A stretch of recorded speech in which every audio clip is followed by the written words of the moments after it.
नमस्कार विद्यार्थी मित्रों, YouTube चैनल बीआरसी जामकंडोरना में आप सबका हार्दिक स्वागत है। विद्यार्थी मित्रों, आजकल हम सब बहुत परेशान हैं क्योंकि कोरोना के कारण हम स्कूल भी नहीं जा पा रहे हैं और हमारी पढ़ाई को तो जैसे ग्रहण लग गया है। लेकिन अब चिंता न करें क्योंकि परिस्थितियों से हार मानकर बैठ जाए वो हम नहीं, क्योंकि मनुष्य कुछ भी कर सकता है। आज मनुष्य ने विज्ञान की कई सारी खोज की है और जिनसे हमारा जीवन सरल बन गया है। विज्ञान के कई आविष्कार जैसे मोबाइल, कंप्यूटर, टेलीविज़न, इंटरनेट, इनके जरिए हम घर पर बैठकर भी पढ़ाई कर सकते हैं।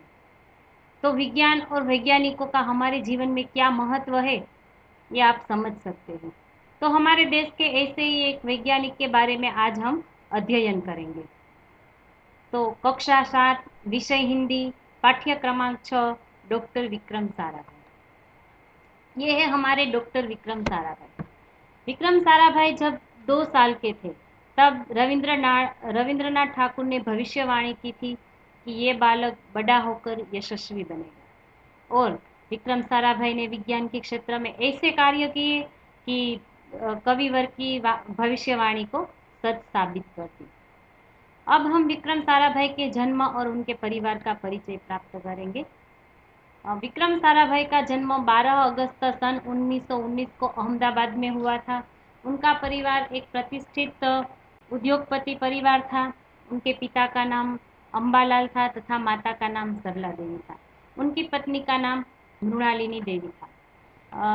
एक दिन की बात है जब ये विक्रम साराभाई 5-6 साल के थे, तब वो परिवार के साथ शिमला गए। और शिमला में क्या हुआ कि उनके पिता अंबालाल के नाम कई सारे पत्र आते थे। ये देखकर बालक विक्रम के मन में भी इच्छा हुई कि मेरे नाम भी कई सारे पत्र आए। तो उन्होंने क्या किया, कई सारे लिफाफे लिए, उन पर अपना नाम और पता लिख दिया और डाकघर में डाल आए। फिर तो क्या, दूसरे दिन तो उनके नाम पर भी कई सारे पत्र आने लगे। पिता अंबालाल को आश्चर्य हुआ कि ये क्या। जब उन्हें सारी बात पता चली तब उन्हें बहुत हंसी आई और उन्हें बहुत आनंद भी हुआ कि उनका बालक कितना इच्छा शक्ति वाला है, उनके इरादे कितने बुलंद हैं। विक्रम साराभाई जब 8 साल के थे तब साइकिल पर कलाबाजियाँ करते थे और सबको अचंभित कर देते थे। बचपन से ही विक्रम साराभाई को ये कारनामे बहुत पसंद थे। वो बहुत साहसिक थे। विक्रम साराभाई को गणित व भौतिकी विषय में बहुत दिलचस्पी थी। गणित विषय तो आप सब जानते हैं, पढ़ते हैं, लेकिन भौतिकी शब्द आपके लिए थोड़ा नया सा है। तो आप विज्ञान टेक्नोलॉजी विषय पढ़ते हैं ना, तो उनमें कई सारे पाठ आते हैं। जैसे कई पाठ ऐसे हैं जिनका संबंध जीव सृष्टि से है।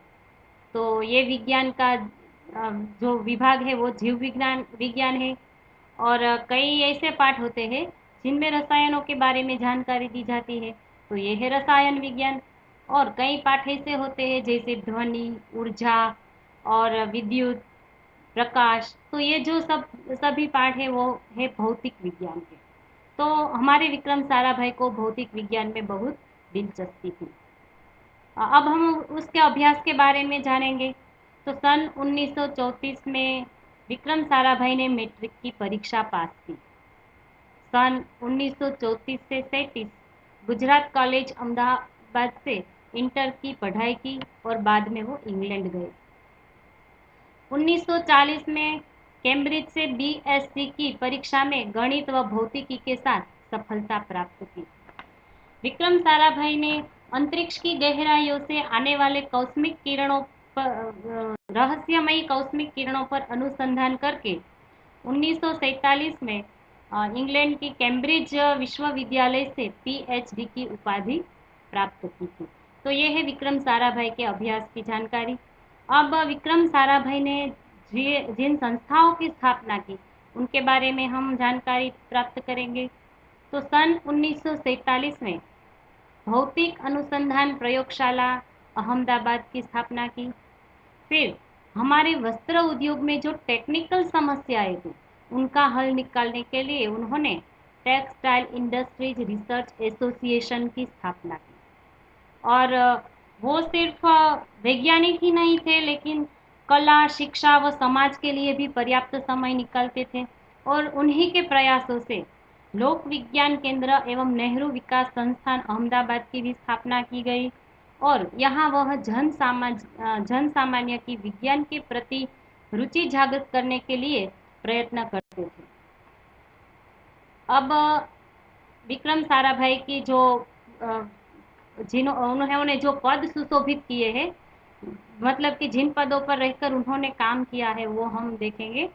तो 1961 में उन्होंने परमाणु ऊर्जा आयोग के वो सदस्य बने और भारतीय अनुसंधान केंद्र के पहले अध्यक्ष भी वो थे। 1968 संयुक्त राष्ट्र संघ में यूनेस्को के विज्ञान विभाग के अध्यक्ष बने। 1970 में वियना शांति अंतरराष्ट्रीय अणु मंच के 14वीं परिषद के वो प्रमुख बने। 1971 में संयुक्त राष्ट्र परिषद के उपाध्यक्ष नियुक्त हुए। विक्रम साराभाई ने विज्ञान और हमारे देश के लिए कई सारे कार्य किए। अपना पूरा जीवन विज्ञान और देश के लिए समर्पित किया है। तो उन्हें राष्ट्रीय और अंतर्राष्ट्रीय पुरस्कारों से भी नवाजा गया है। तो इन पुरस्कारों के बारे में हम जानकारी प्राप्त करें तो सन 1962 में शांति स्वरूप भटनागर पुरस्कार से उन्हें नवाजा गया। इसके बाद 1966 में पद्म भूषण पुरस्कार से नवाजा गया। ये जो पुरस्कार है वो किसी भी क्षेत्र में उच्च स्तर की सेवा के लिए प्रदान किया जाता है। 1972 में मरणोत्तर पद्म विभूषण, यानी कि मरणोत्तर मतलब मृत्यु के पश्चात जो दिया जाता है, तो ये पद्म विभूषण अवार्ड से उन्हें सम्मानित किया गया।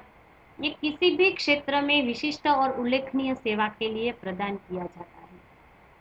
अब 21 दिसंबर और 1971 की वो काली रात थी, मतलब वो अशुभ रात्रि थी कि जब विक्रम साराभाई को त्रिवेंद्रम के लॉन्चिंग स्टेशन थुम्बा में कार्य निरीक्षण के लिए भेजा गया।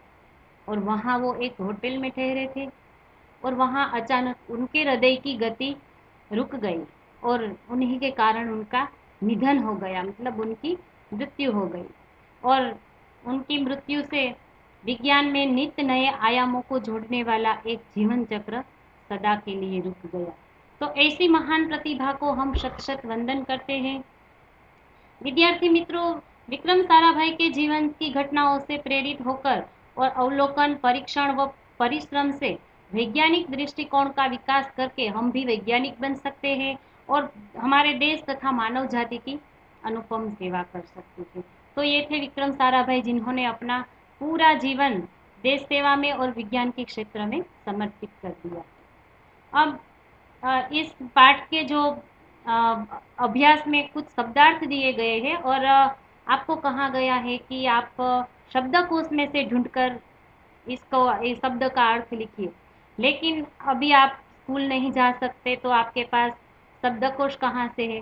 तो मैंने प्रयत्न किया है कि मैं आपके सामने ये शब्दार्थ रखूं। तो पहला शब्द है गाथा। गाथा मतलब यशगान, कीर्ति। प्रतीक शब्द का अर्थ है चिन्ह। विक्रम शब्द का अर्थ है वीरता। तत्पश्चात शब्द का अर्थ है उसके बाद। भौतिक शब्द का अर्थ है सांसारिक। अंतरिक्ष शब्द का अर्थ है आकाश। प्रयोगशाला यह वह स्थान है जहाँ विज्ञान के प्रयोग किए जाते हैं। इंटरनेशनल अंतरराष्ट्रीय। मृत्यु मरण। ऊर्जा शक्ति। युवा युवक। उत्कृष्ट श्रेष्ठ। पुरस्कार इनाम। हवाई यानी हवा से संबंधित। तो ये थे हमारे शब्दार्थ। और अभ्यास के अन्य प्रश्नों पर हम नज़र करें तो पहला मौखिक चर्चा करने के लिए हमें कहा है। तो ये जो पहला प्रश्न है, विक्रम साराभाई ने अपने नाम खुद क्यों चिट्ठियाँ लिखी होंगी, तो ये बात मैंने आपको बताई। आप पाठ को ध्यान से पढ़ेंगे तो आपको भी पता चलेगा और फिर अपने नोटबुक में भी लिख लीजिएगा। और विक्रम साराभाई साइकिल पर विभिन्न कलाबाजियाँ करते थे। इस तरह आपको क्या करना पसंद है? तो आपको जो भी कलाबाजी पसंद है वो आप अपनी नोटबुक में लिखना। अब दूसरा प्रश्न है, इस पाठ को ध्यान पूर्वक पढ़ते हुए विक्रम साराभाई के बचपन की घटना अपने शब्दों में लिखिए। तो अब मैंने जो उनके बचपन की एक घटना आपको सुनाई वो आपको अपने शब्दों में लिखनी है। अब निम्नलिखित शब्दों के अर्थ वो मैंने अभी आपको बता दिए हैं। और चौथा प्रश्न है, शब्दार्थ में निर्देशित शब्दों का वाक्य में प्रयोग कीजिए। तो हमें जो शब्दार्थ दिए गए हैं उनमें पहला शब्द है इरादा। इरादा शब्द का अर्थ है विचार। तो इनका इस शब्द का हमें वाक्य में प्रयोग करना है। तो इरादा वाक्य प्रयोग है, हमारे इरादे बुलंद होने चाहिए। लिफाफा, मेरे मित्र ने जन्मदिन पर मुझे लिफाफा भेजा। ढेरों यानी बहुत ज़्यादा, जन्माष्टमी पर हमारे घर पर ढेरों पकवान बनते हैं। लेस यानी सुसज्जित, हमारी पाठशाला में विज्ञान के उपकरणों से लैस प्रयोगशाला है।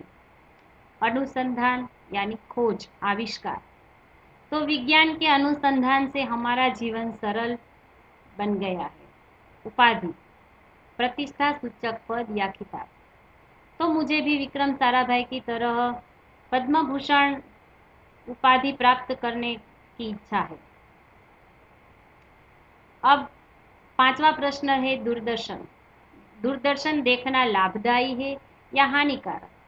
तो आप दूरदर्शन देखते हैं, आपको पता होगा कि कोई भी चीज़ हो उनके फायदे और गैरफायदे दोनों होते हैं। दूरदर्शन से कई लाभ है, जैसे कि आप अभी पढ़ाई भी करते हो टीवी पर, और साथ साथ आपको ये भी पता है कि टीवी देखने से हमारी आंखें भी खराब होती है और बिन जरूरी कार्यक्रम देखने से हमारे समय की बर्बादी होती है। तो इन सब पर आपको विचार करना है और दूरदर्शन के लाभ और हानि आपको लिखनी है।